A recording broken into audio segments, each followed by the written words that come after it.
Hi friends, hello, my name is Courtney and welcome back, and if you are new here, then welcome. I am a stay-at-home mom and housewife. I am 48 years old, and on this channel I like to share vlogs of just our everyday normal person life. I talk about books and planners and really all of the things that make me happy. Today I thought that I would do a wrap-up of my experience with NaNoWriMo, which was last month. So if you've been here, you know that last month, November, is National Novel Writing Month, which is what NaNoWriMo stands for. I had a couple of videos go up in October, I believe, doing my whole Preptober thing where I decided to really try to set myself up for success in November and succeed in my goal of writing a 50,000 word first draft of a novel.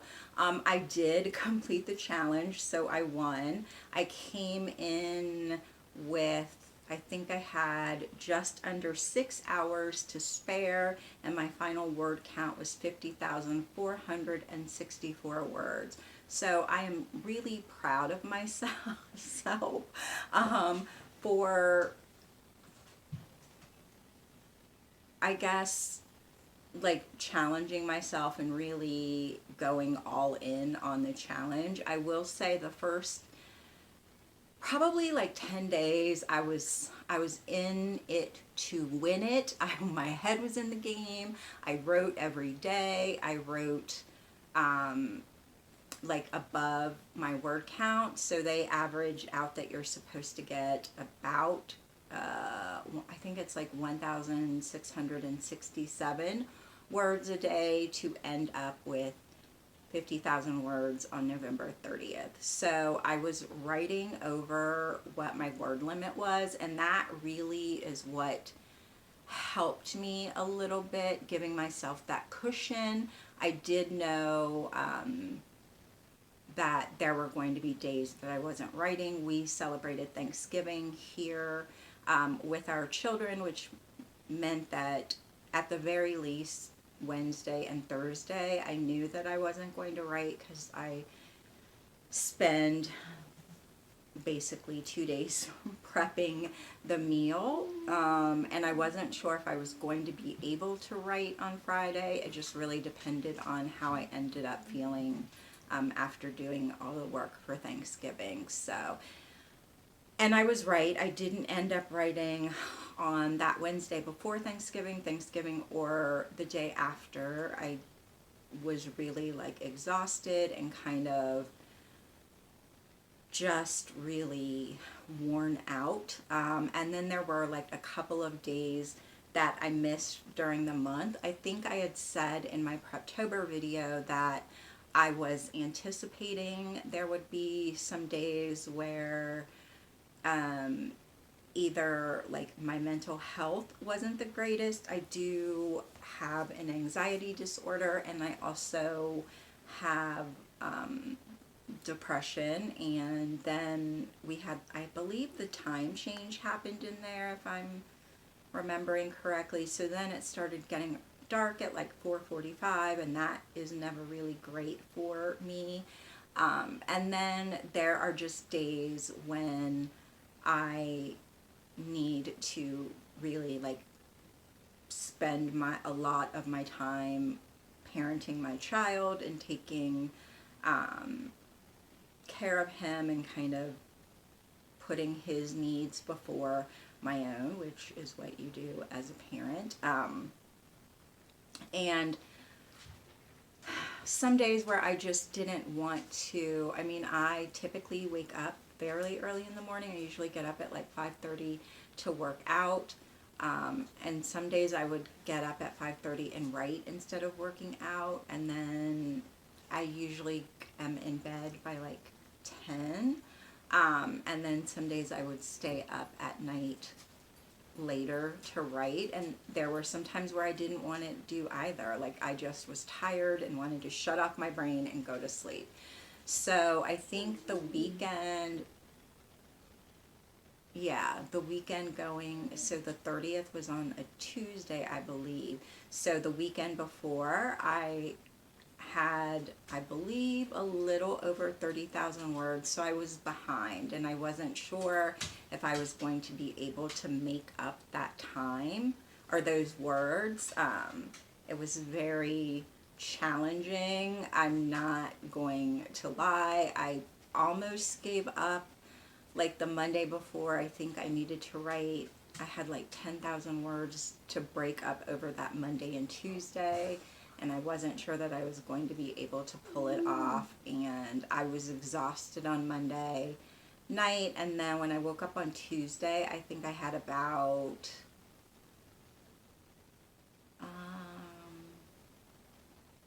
maybe a little bit more, like 5,100 words left on Monday morning. And so I basically dropped my son off at school, came home, and wrote the entire day, and I ended up finishing at about 8 o'clock on Tuesday night. So I did print out my manuscript. I have not started looking through it. I really wanted to give myself some distance from what I wrote. I do have a few ideas of things that I already know going in that need to be changed, and there were like a few of the sort of secondary characters that I maybe want to give a little bit more prominence. And then there were some things that I know, like the pacing of the book is off. And so there are a few things that happen like late in the book that I think would be much more effective if they happened like earlier in the second act. So I already know that going in, but I do want to like give myself some distance from those words and kind of go back in with a fresh eye. And yeah, so I don't know what's going to come of it. I do know that I really enjoyed the process of like brainstorming and outlining and researching certain parts of the book. I enjoyed writing the characters. I enjoyed getting to know the characters, which I had always thought that, I mean, you hear authors say that, and as someone who had never really like written a book, I couldn't like wrap my mind around exactly what that meant. But now going through the process, I see what they mean when they say like your characters take you in unexpected directions. And then the male main character, his characterization, I think there are some things that I need to add to make him a much more like compelling character. I think that I know going into the story that was sort of my weak spot, is that I didn't have a really good idea of who he was. And then sort of into like the second half of the second act, I got a better idea of who he was, and I got an idea of the way that I wanted him to change and like what the catalyst for that change could be. But I was already like into the book, so I just sort of jotted those things down. So yeah, I don't know. I mean, I'd like to clean it up a little bit and at least like let my family read it. I know that my husband is interested in seeing what, the finished product of the thing that I devoted all of this effort to in November. And it was really interesting to me that, I mean, I personally have a really hard time,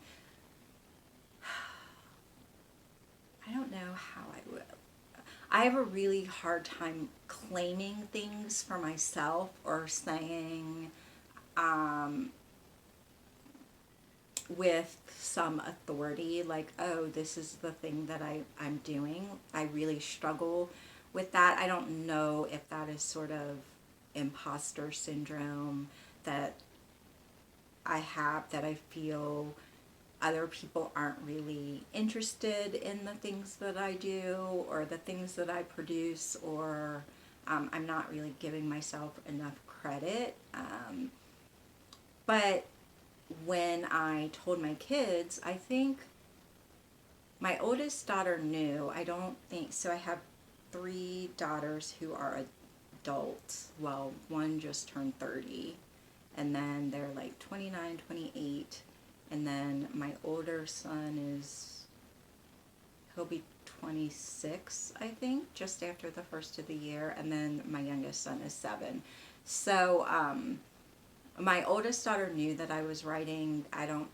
The other older kids did not know, and then when they were here for Thanksgiving, my oldest daughter is in the Navy, so she wasn't here for Thanksgiving, but they were just sort of asking me what was new, what was I doing, and I said, oh, I'm writing a book, and they didn't really it was just kind of conversation around the table. And then after I finished, I sent a message to our group chat and was like, I did it, like I finished my book. And they're like, what? You wrote a whole book in a month? That's amazing. And I'm like, yeah, I guess it kind of is amazing, and I should be more proud of myself for doing it. So I thought that was kind of funny and sweet and really took me by surprise. I'm I'm just their mom, and I guess I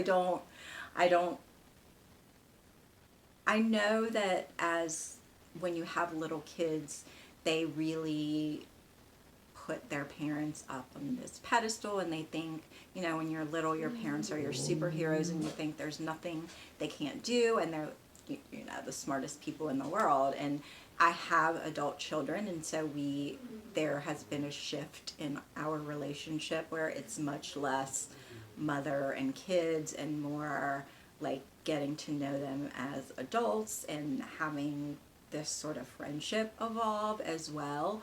And so they're at the point in their lives where I realize that they have figured out that I'm just human. I'm just a human who happens to be their mom, and that does not equip me with any great superpowers in any way. But hearing them, send messages and emojis to the group chat and saying they were proud of me really made me feel really good. So I don't know. So yeah, that was my overall experience. Are you staying or are you going? Okay. That was my overall experience with NaNoWriMo. I don't know if I'll do it again. November is a really hectic month, so I wish that it wasn't in November. But I also really figured out that I always have done better with tight deadlines, because if I give myself too much time to do anything, then I will overthink it and be stuck in my head, and that sort of paralyzes me. It makes me really ineffective. I don't know if I would ever try to write another book in 30 days. I might give myself 60 days. And I think once I start making revisions on it, I can't give myself too much time, because I'll read through it and be like, this is not very good. I'm not expecting it to be fantastic. I think that was another part. I think that was another part of my process, was diving in and giving myself permission to not be good and to not be perfect at something, which is what I tend to do. I'm very good at sabotaging myself and really setting the bar of something that I want to do, beyond what is capable of anyone, not just me. I often set the bar at perfection, and then of course when I fail to reach that bar, because humans aren't perfect, then I beat myself up for not being perfect, and it's a lovely vicious cycle, and it's probably why I will be in therapy for the rest of my life. But yeah, so overall, it was a really good experience. I'm really super proud of my end result of writing. I enjoyed it, and I don't know, maybe I will try to see where this whole writing thing goes into next year. So that is all that I have for you today. Thank you so much for watching. If you enjoy this video, be sure to give it a thumbs up. Click the subscribe button down below, and I will see you in my next one. Bye.